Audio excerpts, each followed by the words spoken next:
반갑습니다. 8월 20일 목요일 큐티 스케치 시간입니다.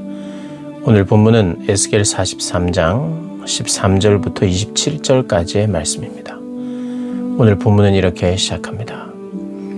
제단의 크기는 이러하니라. 한 재는 팔꿈치에서부터 손가락에 이르고 한 손바닥 넓이가 더한 것이라.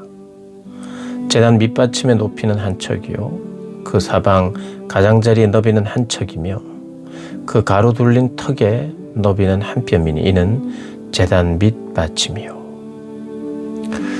오늘 본문은 번제단, 이 제단의 모양과 그리고 크기, 그리고 번제물을 봉헌하는, 번제물을 드리는 이 앞으로 제사에 드리게 될 제사 때 사용하게 될 이 번제단을 봉헌하는 그런 내용이 오늘 담겨져 있습니다.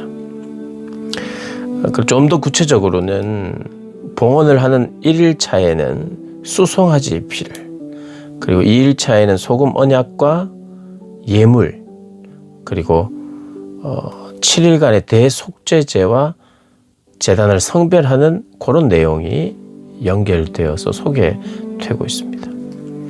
제단입니다. 제단. 제사를 지내는 제단.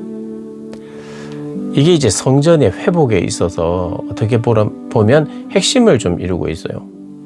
이 성전이 회복되었다는 것은 이제 하나님께서 임재하시겠다는 것이고 하나님이 돌아오시겠다는 43장의 시작이 그겁니다. 하나님의 영광이 돌아오셔요. 하나님은 변함이 없으십니다. 하나님은 변할 수도 없는 분이에요. 어떤 것에 영향을 받아서 그분이 변한다. 그것은 이미 그분은 그렇게 되면 참된 신, 우리가 신뢰하는 신이 될 수 없어요. 하나님은 완전하신 분입니다. 변할 필요가 없는 분이세요. 근데 인간이 변할 뿐이죠. 그래서 인간에게 기회를 주시는 하나님이시죠. 심판하고 징계해서 돌이키게 하시는 하나님. 하나님은 동일하십니다.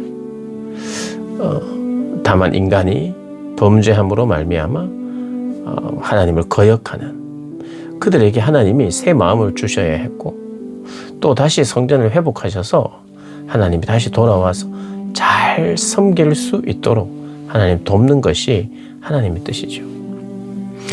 근데 이제 이 제사 그리고 제단, 이 제사의 핵심은 또 정결입니다. 정결. 제사는 주로 속죄제를 드리잖아요. 속죄하는 의미가 가장 큽니다. 제사에.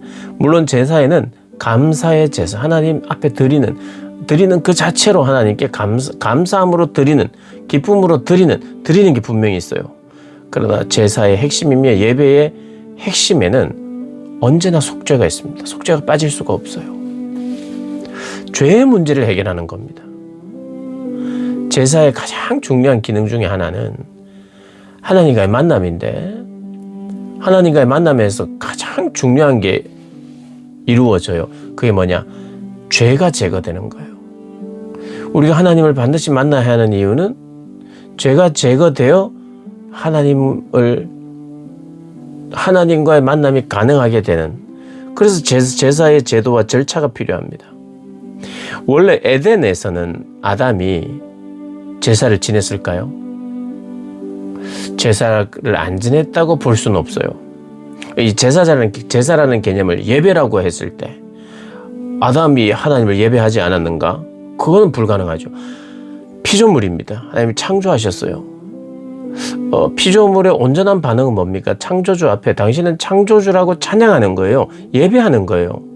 그러니까 예배를 안 드렸다, 그렇게 불가능합니다. 그런 면에서 제사를 안 드렸느냐? 그것은 우리가 조금 이제 나누어서 생각을 해야 돼요.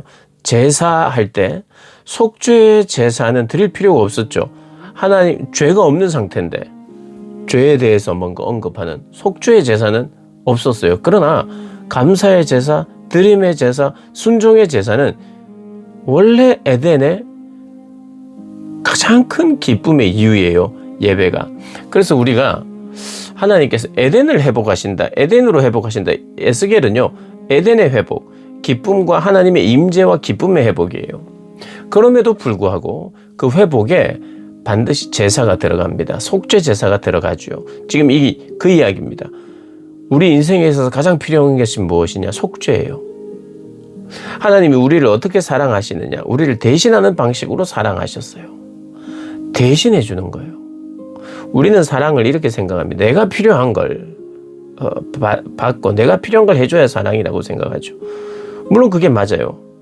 근데 내가 필요한 걸, 가장 필요한 건 모를 때가 있어요.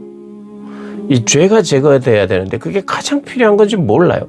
모르면 그것을 제거해 주셔도 내가 너를 위해서 이것을 했다. 너를 위해서 죽었다. 너를 위해서 십자가를 졌다. 근데 내가 왜 나를 위해 하십니까? 나는 뭘 위해 했단 말입니까? 우리가 이렇게 생각할 수 있어요. 우리가 그렇게 말하는 사람들이 있습니다. 내가 너를 대신해서 저주를 받았다. 대신해서 죽었다라고 말할 때 왜 나를 대신합니까? 대신해야 될 이유를 몰라요. 깨닫지 못해요.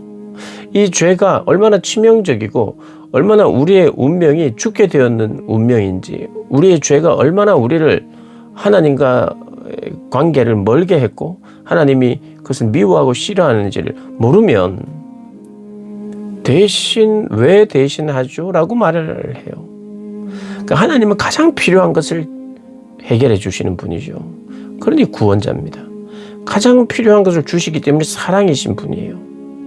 그런데 그걸 어떤 방식으로? 대신하는 방식으로, 자신의 목숨을 우리에게 주시는 방식으로 그 일을 하신 거죠. 그러니까 이 땅에서의 예배가, 제사의 가장 핵심은 대신해 주시는 그 속죄의 은혜 앞으로 나아가는 거예요. 속죄. 그러니 지금 이 번제단은 죄의 문제를 해결하고 정결하게 하는 요소지요. 그것을 지금 봉헌하고 있어요. 이렇게 하라는 거예요. 근데 번제단을 위해서 속죄하라고 해요. 아니, 사람도 아닌데 번제단이 무슨 속죄가 필요합니까? 근데 이 본문에서 이 속죄는요, 죄가 있어서 속죄를 하는 게 아니라 거룩한 일에 따로 구별되어 사용한다는 그 구별의 의미를 이런 방식으로 하나님께 드려진 성물로서의 그런 드림입니다. 하나님의 짐승의 이 피를 통해서 거룩하게 되는 것. 우리가 예수의 피를 통해서 거룩하게 되고 예수의 생명으로 우리가 정결하게 되듯 하나님께서 이미 구약시대에 이 정결하게 되는 방식을 피를 통해서, 생명을 통해서 정결해진다는 것을 이미 밝히셨고, 그러한 삶을, 정결하게 되는 삶을 믿음으로 우리가 취하며 살아가기를 원하시는 것이 참된 회복된 삶의 중요한 요소입니다. 그래서 사랑하는 여러분, 우리가 이 땅을 살아가는 동안 우리가 정말 회복된 사람은 제사를 잘 지내는 사람이에요. 어떤 제사요? 희생의 제사, 감사의 제사, 무엇보다도 속죄의 제사, 그 속죄의 제사. 오늘로 따지면 예수 그리스도께서 나를 위하여, 나를 대신해서 하신 일에 대한 분명한 확신, 깨달음, 그 은혜의 깊이를 아는 것을 통해서 내가 예배 때마다 하나님 앞에 속죄의 제사에 준하는 속죄의 은혜에 감사하면서 하나님 앞에 나아가게 되는, 그래서 그것을 통해서 하나님을 만나게 된다는 것을 우리가 생각하는 가운데에 실제로 그런 하나님과의 깊은 만남이 예배를 통해서 일어나는 거죠. 속죄의 의식을 통해서, 예수 그리스도의 속죄의 은혜를 통해서 우리가 하나님 앞에 나아갈 수 있게 되고 죄가 해결이 되고 정결하게 된다는 거예요. 그래, 하나님의 임재는 그런 정결한 상태에 있어야만 하나님의 임재가 계속되는 겁니다. 정결하지 못하면 하나님 임재는 떠납니다. 오늘 이스라엘의 역사를 통해서, 그리고 우리의 개인의 삶에서 경험되는 부분이에요. 죄가 있을 때 하나님 떠나세요. 하나님 떠나지 않고 우리와 늘 함께 하기를 원하는 그런 간절한 바람과 몸부림, 거룩한 삶과 정결함을 유지하는 것이 얼마나 중요한지 몰라요. 그래서 매일의 삶 속에 하나님, 내가 정결을 하기를 원합니다.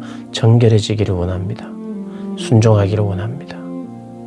그렇게 고백하며 예배하는 삶을 살아가는 저와 여러분 되시기를 주님의 이름으로 축복합니다.